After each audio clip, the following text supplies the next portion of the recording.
The universe is a song. We are born from it. We live by it. Every heartbeat, every thought, every breath of life is a note. And then one day, the music stopped. There were no screams, no lamentations, just silence. A silence that swallowed words, that stole names, that erased the memory of who we were. And in the void, a terrible question echoed. What if silence was the new beginning? What if, to find our voice, we first had to forget how to speak? Episode 1. Before the End. Before the end, we screamed, then we begged, and then we forgot how to speak. Year 2132. Humans no longer speak, not by choice, but because something or someone stole our words. On the colony Vega Prime, a mining planet 8 light-years from Earth, lives Kael, a former linguist and now an excavation worker. After a wave of electromagnetic pulses from the planet's core, thousands of colonists began to lose the ability to communicate. First speech, then writing, and finally, their very thoughts. Kael was one of the few immune, and that's why he carries the burden of hearing the silences of others. But one night, something changes. An alien child is found in the mines, and she speaks, but not in sound, in memory. The alien child, whom Kael names Iris, projects memories as living holograms, images of destroyed worlds, silenced species, and an entity that consumes language as a form of power. She points to Vega Prime and to Earth.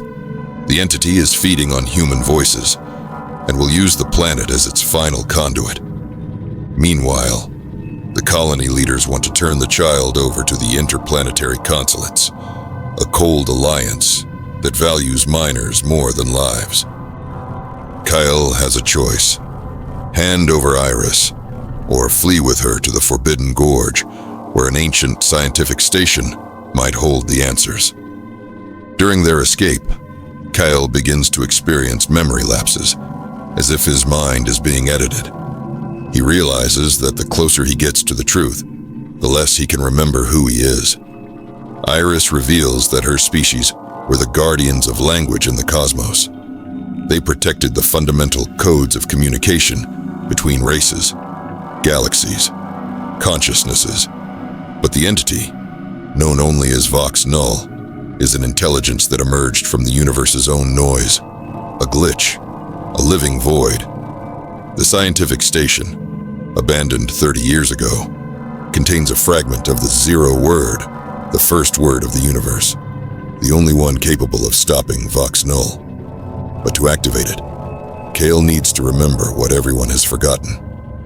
At the station, before the zero word module, Kael is confronted by Vox Null.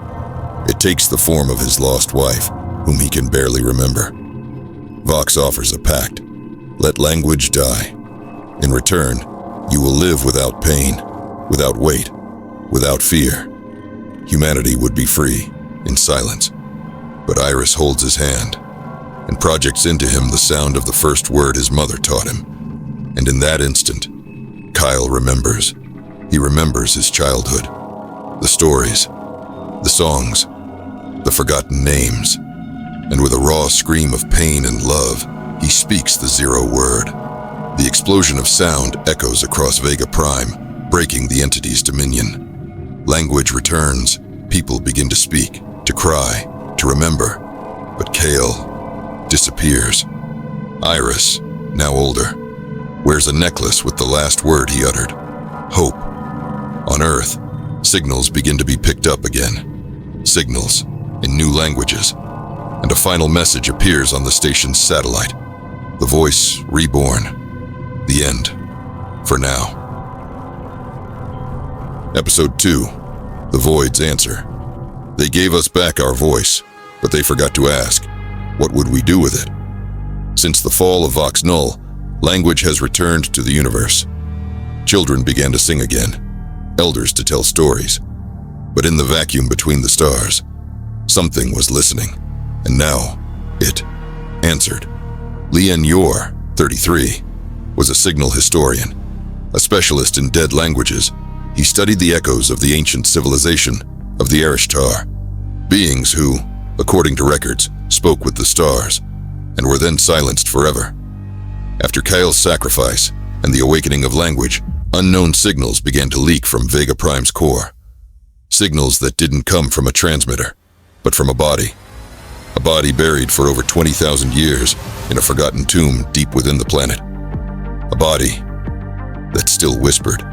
Leon, alongside Iris, now a teenager with amplified powers, embarks on a mission deep into the planet's subsoil. They are accompanied by Rava, a former soldier who deserted during the Silencing War. In the underground chamber, they find the intact body of an Erishtar. Its lips are sewn with crystal threads, but on its forehead shines a symbol, the same as the Zero word. It is not dead. It is contained. And as she approaches, Iris hears, Kael is not dead. The presence of the Erishtar causes disturbances in the colony. People begin to speak languages they never learned, nonsensical phrases, or could they be prophecies? Leon discovers in forgotten archives of the old scientific station that the Erishtar were the first to use language as a weapon, capable of altering reality with words spoken in pure frequency. Kael, by uttering the Zero word, did not destroy Vox Null. He sealed it within himself.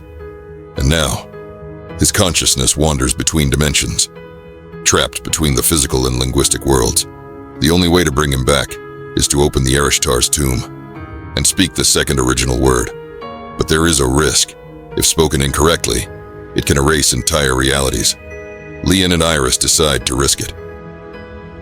Before the tomb, they reconstruct the second word, using fragments collected from dreams, visions, and Kael's memories that Iris still holds. When Leon pronounces the word, time stops. The ground shakes, language folds in on itself, and for a second, Vega Prime disappears. But in the midst of the void, Kael appears, disfigured, made of memory and light. He whispers, "You freed her." Erishtar were not guardians. They were the creators of Vox Null. And then, a new entity emerges on the horizon of the collective mind, an ancient voice, deep, calm. Now that you remember, we can continue what we started. The voice echoes across all human colonies. People begin to dream of cities that never existed. Children speak lost languages. Time seems distorted, as if words could rewrite the past.